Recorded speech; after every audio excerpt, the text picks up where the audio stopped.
मेरे साथ उस वक्त मौजूद हैं ब्रिगेडियर रिटायर्ड मसूद अहमद खान साहब। ब्रिगेडियर साहब, thank you so very much for your time. Sir, अब बात बताइए, ये मिसिंग पर्संस का जो प्रोपेगेंडा है तो काफी वक्त से चल रहा है सर। अब ये बेनकाब हो गया है, मालूम पड़ गया सर ये सारे दहशतगर्द तंजीमों को ज्वाइन कर चुके थे, कलअदम तंजीमों को, पाकिस्तान पे अटैक में मुलविस हैं, और जब वो मर जाते हैं तो मालूम पड़ता है वो ये तो दहशतगर्द थे, आप इनको मिसिंग पर्संस कैसे कह रहे हैं। लेकिन फिर भी आपकी नजर में क्या ये मामला बंद होगा, खत्म होगा, या ये चलता रहेगा ऐसे ब्रिगेडियर साहब?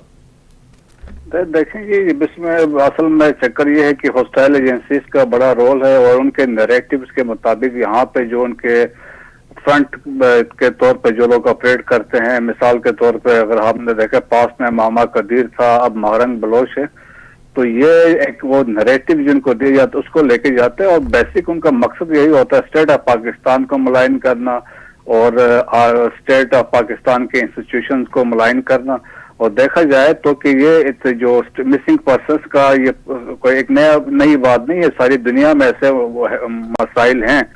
स्पेशली यूनाइटेड स्टेट में 5 लाख से ऊपर लोग मिसिंग हैं, यूनाइटेड किंगडम में 2.5 लाख के करीब लोग मिसिंग है। लेकिन पाकिस्तान में जो 2011 में कमीशन बना और उसकी जो लेटेस्ट रिपोर्ट आई थी उसमें पाकिस्तान में तकरीबन 10,000 के करीब लोग मिसिंग शामिल था। उसमें से 77% लोगों केसेस सेटल हो गए, वो वापस आ गए हैं। लेकिन सबसे मैक्सिमम प्रोपेगेंडा बलूचिस्तान का किया जाता है, लेकिन बलूचिस्तान में भी आप देख लें कि टोटल स्टन के 25% केसेस बलूचिस्तान के थे और उसमें भी 82% केसेस सॉल्व हो चुके हैं। लेकिन देखें, ओवरऑल डिजाइन ये है पॉलिटिकल माइलेज के लिए, सियासी मफादात के लिए, जाती मफादात के लिए। इनका मकसद है कि आर्मी को और इंटेलिजेंस एजेंसीज को बदनाम करना, यही नैरेटिव होता है। और अब हमने रिसेंटली देखा है कि जितने भी लोग मारे गए हैं, चाहे वो गवादर में था करीम जान था, या मश में अब्दुल बदूल सतकजई था, और मश में जो और दूसरे सरवान सिस्तान बलोचिस्तान में जितने लोग मारे गए थे, वो देखो उसमें 5 के 5 जो बलोचिस्तान जो बलोच लिबरेशन फ्रंट के थे वो मिसिंग पर्सन थे।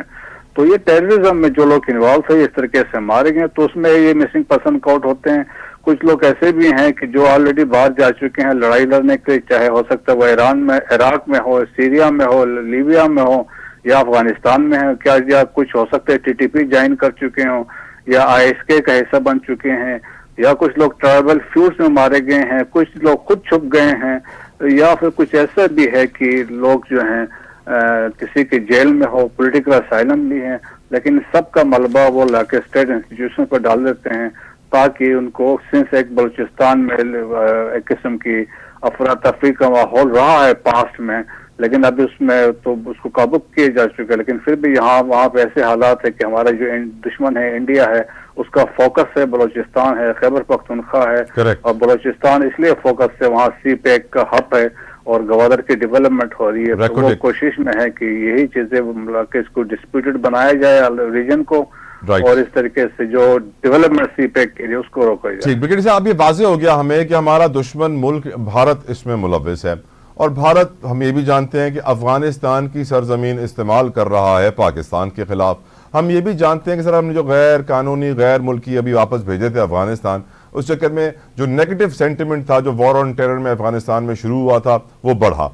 आज हमने सर अफगानिस्तान से एक वीडियो लीक भी सामने आई है जिसमें पाकिस्तान के खिलाफ बातें की जा रही हैं, पाकिस्तान से बदला लेने की बातें की जा रही हैं, हुक्म दिया जा रहा है कि हम हमले के लिए तैयार हैं पाकिस्तान के ऊपर।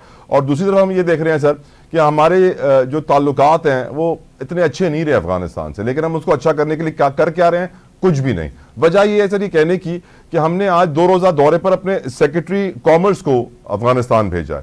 क्या ही अच्छा होता सर कि सेक्रेटरी खारजा भी उनके साथ जाते और जाकर प्लान करते कि हमारे वजीर खारजा, वजीर तिजारत आपके पास आएंगे।